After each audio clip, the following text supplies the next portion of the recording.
नमस्कार दोस्तों। अरुणा असफ अली, जन्म जुलाई 16, 1909, स्वर्गवास जुलाई 29, 1996। भारत छोड़ो आंदोलन में मुख्य भूमिका।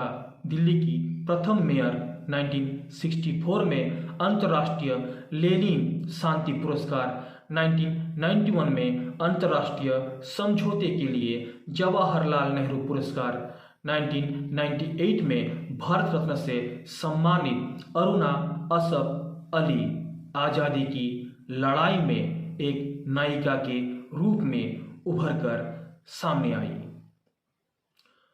दोस्तों, उनकी पहचान 1942 के भारत छोड़ो आंदोलन से हुई।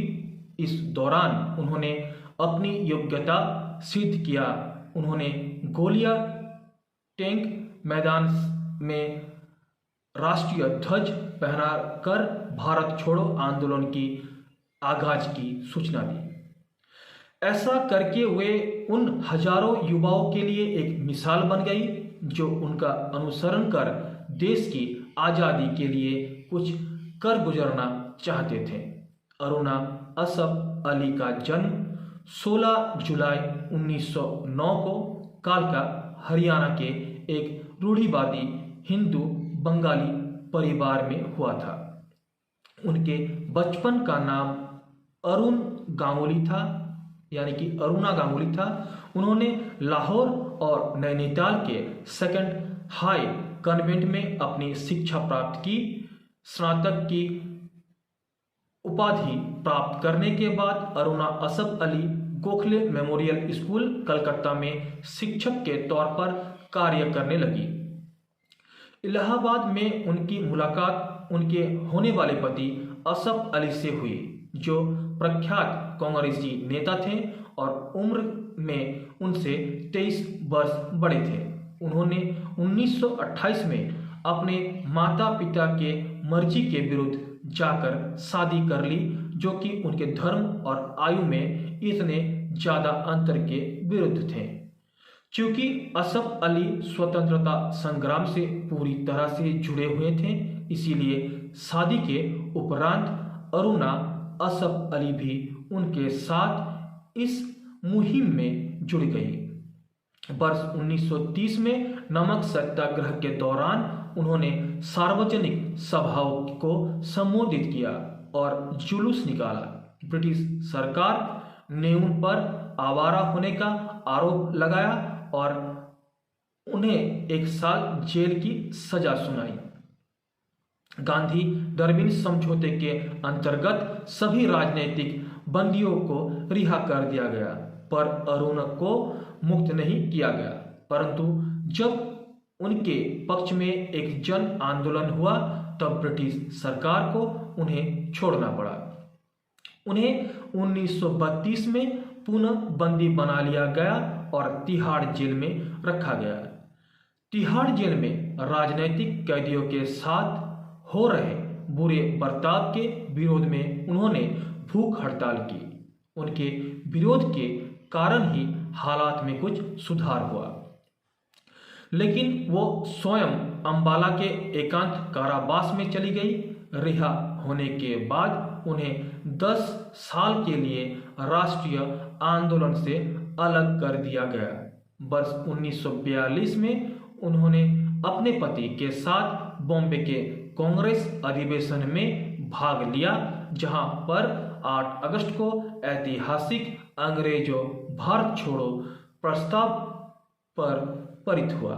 प्रस्ताव पारित होने के एक दिन बाद जब कांग्रेस के नेताओं को गिरफ्तार किया गया, तब अरुणा ने बॉम्बे के गोलियां टैंक मैदान में ध्वजारोहण कर आंदोलन की अध्यक्षता की।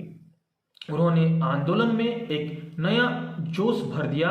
वो भारत छोड़ो आंदोलन में पूर्ण रूप से सक्रिय हो गई और गिरफ्तारी से बचने के लिए भूमिगत हो गई। दोस्तों, उनकी संपत्ति को सरकार द्वारा जब्त करके बेच दिया गया। सरकार ने उन्हें पकड़ने के लिए 5000 रुपये की घोषणा भी की। इस बीच वो बीमार पड़ गई और यह सुनकर गांधी जी ने उन्हें समर्पण करने की सलाह दी। 26 जनवरी 1946 में जब उन्हें गिरफ्तार करने का वारंट रद्द किया, तब अरुणा असफ अली ने स्वयं आत्मसमर्पण किया। आजादी के समय अरुणा असफ अली सोशलिस्ट पार्टी की सदस्य थी। सोशलिस्ट पार्टी तब तक कांग्रेस की रूपरेखा का हिस्सा रहा था। हालांकि 1948 में अरुणा और समाजवादियों ने मिलकर स्वयं एक सोशलिस्ट पार्टी बनाई।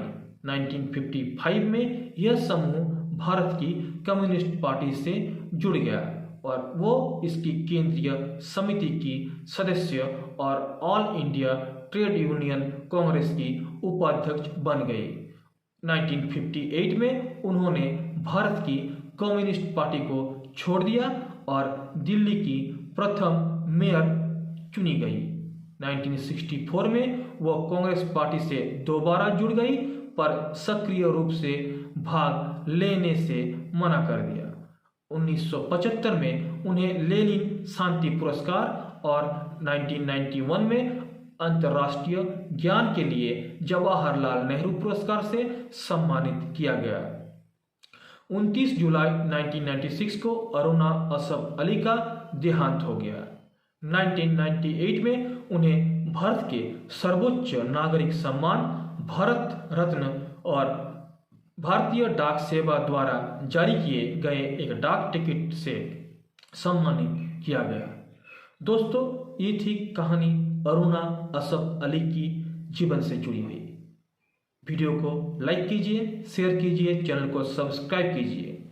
जय हिंद, वंदे मातरम, जय भारत माता।